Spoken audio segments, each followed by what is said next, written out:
session, même matos que d'habitude, on change pas les bonnes habitudes. Il y avait du vent, trop de vent. Donc encore une fois, j'étais à la rue, donc il m'aurait fallu une plus petite voile. Mais je suis comme tout le monde, j'attends le matos parce que les voiles sont pas dispo.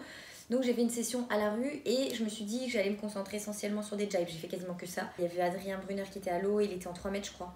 Donc il avait vraiment une plus petite voile que moi et il était à fond. Donc effectivement le matos c'était trop gros. Mais ça n'empêche pas qu'on peut quand même essayer de progresser. Même quand on est à la rue. J'ai remarqué qu'en fait quand on était à la rue par contre la voile je la mettais quand même vachement plus haute pour pas être à la rue. Parce que dès que je descendais, je sentais que c'était beaucoup trop fort. C'est le bordel. C'est le bordel. J'avais mal au bras. C'était physique quand même. Quand il y a beaucoup de vent comme ça tu sens que le harnais manque beaucoup.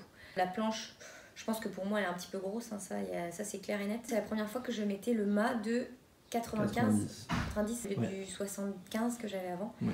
Et alors ça c'est beaucoup mieux. Que ce soit sur un plan d'eau plat ou agité, je pense que dans tous les cas ça va aider à beaucoup moins décrocher. Parce qu'il y a beaucoup de monde qui m'a dit qu'il faisait comme moi. Ça veut dire que quand il montait, souvent pouf il décrochait et tombait. Et là le fait d'avoir un mât plus grand, c'est plus tolérant. Ouais, c'est plus tolérant.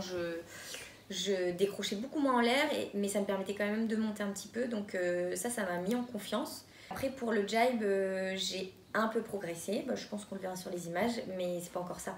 T'as réussi à en rentrer quand même. Ouais, j'ai réussi à rentrer quelques jibes. Par contre, j'ai vu un truc, c'est que moi qui ai fait que de la vague et jamais de freestyle par exemple, ou pas de kite ou ce genre de truc, le switch, c'est inconnu pour moi. Avoir les pieds en switch, c'est complètement inconnu et ça c'est problématique parce que quand tu jibes, effectivement tu peux enlever tes pieds et donc les changer de place, mais jiber avec les pieds dans les straps et continuer en switch, quelqu'un comme toi qui fait du freestyle sait le faire et moi ça va me manquer. Ça veut dire que je perds mon équilibre, je perds mes repères complètement en switch. Donc, yeah bro. Ouais, donc ceux qui ont fait un peu de freestyle ou qui font un peu de wake ou des trucs comme ça, ça va les aider pour le jibe. Donc moi ça c'est relou parce que je sens que ça va me bloquer. Non t'inquiète, ça prend. Parce que les jibes que j'ai réussi, c'était en enlevant les pieds. Donc quand je me retrouvais pas en switch pour redémarrer. Ouais, après tu peux très bien jiber comme en planche. Hein. T'enlèves le pied arrière et tu... Ouais, c'est les seuls jibes que j'ai réussi. Comme ta planche est grosse, ça va. Ouais. Mais c'est bizarre d'enlever les pieds quand t'es en l'air. Enfin tu vois, quand t'es en l'air sur le foil, ça fait bizarre d'enlever le pied quand t'es en l'air. C'est tout un truc. Je pense que le jibe, ça prend quand même pas mal de sessions et pas mal d'heures avant de savoir le faire. Donc la voile, elle se tourne plutôt facilement. La voile, c'est pas tellement un problème. Non, mais t'as remarqué sur... parce que là, moi, en regardant les images, t'as vu que quand tu prenais de la vitesse, en fait, ça tournait carrément plus facilement que si tu allais tout doucement. Ouais, de toute façon, ça c'est comme pour tout. Si t'as peur, en fait, ça marche pas, quoi. Et c'est tous les trucs de glisse, hein, ça marche quand tu prends de la vitesse. Dès que tu ralentis, tu perds l'équilibre, tout est plus lourd, moins fluide, donc de toute façon, il faut garder la vitesse. C'était une session plutôt cool.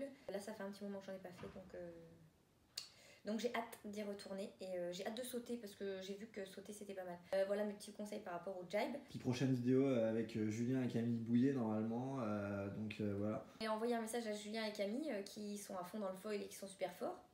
Et je leur ai envoyé un message pour leur demander s'ils voulaient faire une collab pour m'apprendre à sauter. Parce que je sais pas encore sauter en foil, mais ils ont l'air très occupés et j'ai pas encore de réponse. Si vous passez par là les amis, ou si quelqu'un peut leur transmettre le message que j'attends une réponse à mon message, voilà, ça sera sympa. N'oubliez pas les petits pouces et suivez-moi, ça me fait grave plaisir. Abonnez-vous, et voilà. Et on fera plein d'autres vlogs. Bisous les amis, à plus.